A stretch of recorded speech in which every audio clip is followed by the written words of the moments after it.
कि चलो ये कागज मैं ले लेता हूं, अगली बार भी देने का वादा करो तो ले जाता हूं। कहा कि देते रहेंगे। तो ये डाटा की बात कह रहा हूं कि इंडियन एडमिनिस्ट्रेटिव सर्विसेज में 79.2% प्रथम श्रेणी के अधिकारी, 80% कब्जा है। प्रशासन में आपका काम क्यों नहीं होता है? ये वजह। जुडिशियरी में 97%, हाई कोर्ट सुप्रीम कोर्ट में इन्हीं लोगों का कब्जा। कुछ दिन पहले आपने देखा होगा Deepak Mishra chief justice of India. अभी मैं नागपुर का रहने वाला हूं, तो नागपुर का अभी चीफ जस्टिस ऑफ इंडिया है, अभी जो चीफ जस्टिस, और उसका दादा आरएसएस का सेंट्रल लेवल का लीडर था। आप लोगों को पता नहीं है कि आरएसएस केवल दिल्ली के राजसत्ता में ही नहीं है, सुप्रीम कोर्ट का चीफ जस्टिस भी उसका पोता है जो आरएसएस का पदाधिकारी था, दादा। परिस्थितियां कितनी ज्यादा तेजी से बदल रही है, इसको बहुत गहराई से समझने की जरूरत है। क्योंकि ये खबर किसी अखबार ने नहीं छापी, मगर हम कुंडली रखते हैं हर आदमी की। कुंडली समझते हो ना? ये ब्राह्मण लोग कुंडली निकालते हैं, उनको मालूम है ब्राह्मणों की कुंडली वामन में श्याम के पास है।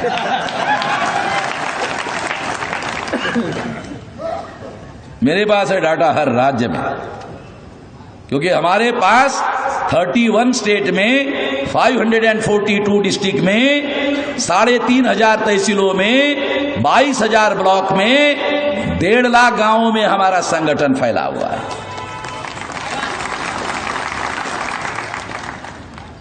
पिछले 43 ईयर्स से ये काम मैं कर रहा हूं, 19 साल की उम्र से। आरएसएस से संगठित शक्ति किए बगैर मुकाबला करना आसान नहीं है। तकरीरों से आरएसएस का मुकाबला नहीं हो सकता, ध्यान रखो।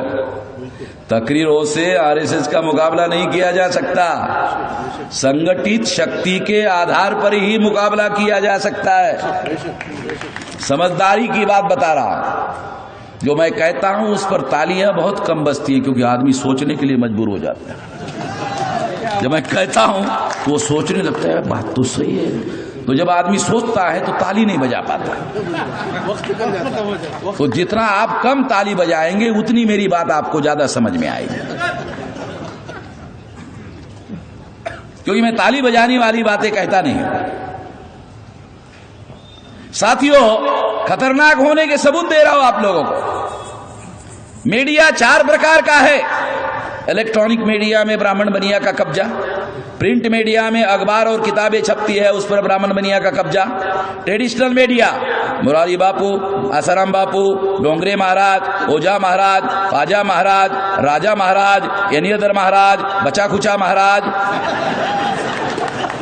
है कोई हमारा? सारा कब्जा है। मैं आपको देश की वास्तविक स्थिति जो है उससे अवगत करा रहा हूं। ये तीसरा मीडिया भी उन पर कब्जा है। चौथा मीडिया है होकल मीडिया, जैसे मैं भाषा का प्रयोग कर रहा हूं। इस देश में 7,500 बोलियां बोली जाती है, जिसकी कोई स्क्रिप्ट नहीं है, लिपि नहीं है। ब्राह्मण ग्रंथ भाषा बोलता है, ग्रंथ भाषा लिखता है, शासन में उसकी मान्यता है। हमारी बोली को कोई मानता नहीं है। सारे मीडिया पर भी उनका ही कब्जा है। तो लोकतंत्र के जो 4 पिलर है, विधायिका जहां कानून बनाया जाता है उसका उनका कब्जा है, कार्यपालिका जो कानून पर अमल करते हैं उनका कब्जा है, जुडिशियरी जो विवाद पर फैसले करते हैं बगैर किसी सबूत के राम मंदिर का फैसला दे दिया। ऐलानिया कह रहा हूं, सुप्रीम कोर्ट के जिन जजों ने यह फैसला दिया, मैं ऐसा ऐलानिया कह रहा हूं, गलत हो तो वो मुझे नोटिस इशू करके बुलाए कोर्ट में, फिर उनके मुंह पर ही कह देता हूं। मैंने वकील को पूछा कि ऐसा कहने से क्या होगा? कहा कंटेम्प्ट होगा। कहा कंटेम्प्ट होने से क्या होगा? कहा सजा होगी। अच्छा कितनी होगी? कहा 6 महीने होगी। तो मैंने कहा चलो मैं 6 महीने अंदर जाके फिर वापस आता हूं। जो सच है बोलना पड़ेगा किसी न किसी को, किसी न किसी को खतरा लेना होगा। मैंने वकील को पूछा, सजा देने के पहले जज पूछेगा ना एक बार आप क्या कहना चाहा, हाँ पूछेगा जरूर। तो मैंने कहा उस समय जज के मुंह पर कहूंगा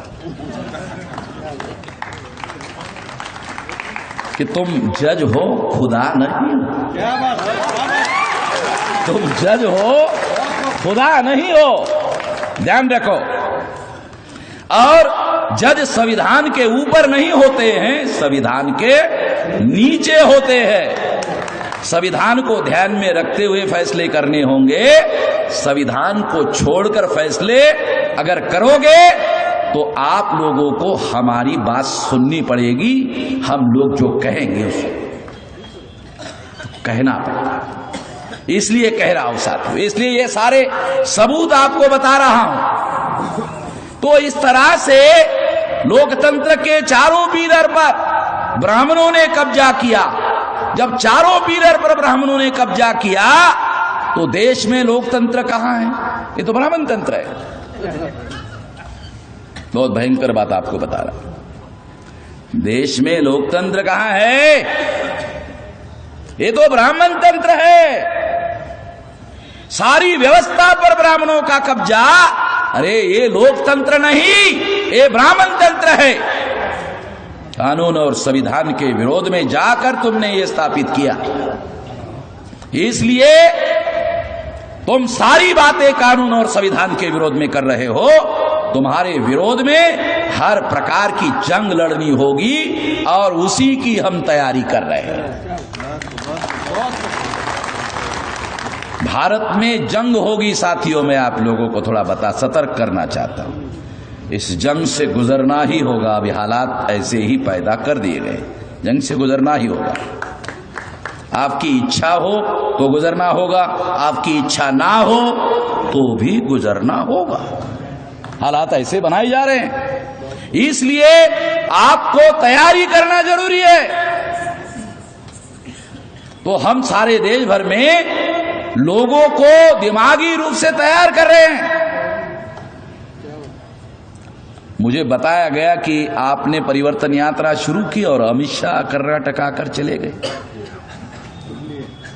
और आज के खबर में मोहन भागवत मुरादाबाद में बोले कल, और जो मैं बोल रहा हूं कर्नाटका में उसका जवाब मुरादाबाद में दे रहा है कि हम सब हिंदू है। 130 वाले 130 करोड़ लोग सब हिंदू है।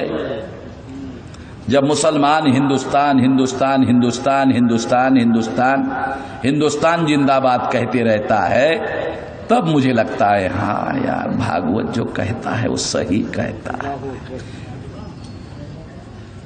तो समझ में आ रहा है? भागवत कहता है सारे हिंदू है, मुसलमान कहता है हिंदुस्तान जिंदाबाद। तो मुझे लगता है वामन मेश्राम गलत है भाई यार, वामन मेश्राम ही गलत है। बाबा साहब आंबेडकर इस खतरे को जानते थे। उन्होंने संविधान की पहली लाइन लिखी, India that is a Bharat. क्या बात। जितने मुसलमानों के पास पासपोर्ट है, जितने भी लोग विदेश में जाते रहते हैं आते रहते हैं, एक बार ऊपर का पन्ना देखो, ऊपर लिखा होता है इंडिया, नीचे लिखा होता है भारत। अरे एक बार तो पढ़ो भाई। हिंदुस्तान हिंदुस्तान हिंदुस्तान। मैं हजरत निजामुद्दीन औलिया वहां गालिब एकेडमी अब आ गया, सारे लोग हिंदुस्तान हिंदुस्तान हिंदुस्तान हिंदुस्तान कहने लगे। मैं आखिरी बोलने वाला था तो मैंने कहा अरे मैं आरएसएस के बीच में आ गया क्या? मुझे समझ में नहीं आ रहा है। इतना तो आरएसएस वाले हिंदुस्तान हिंदुस्तान नहीं कहते जितने मुसलमान कहते हैं। तो मुझे डाउट हो रहा कहीं मैं आरएसएस वालों के बीच में तो नहीं आ गया। अश्मिता समझ में आ रहा है?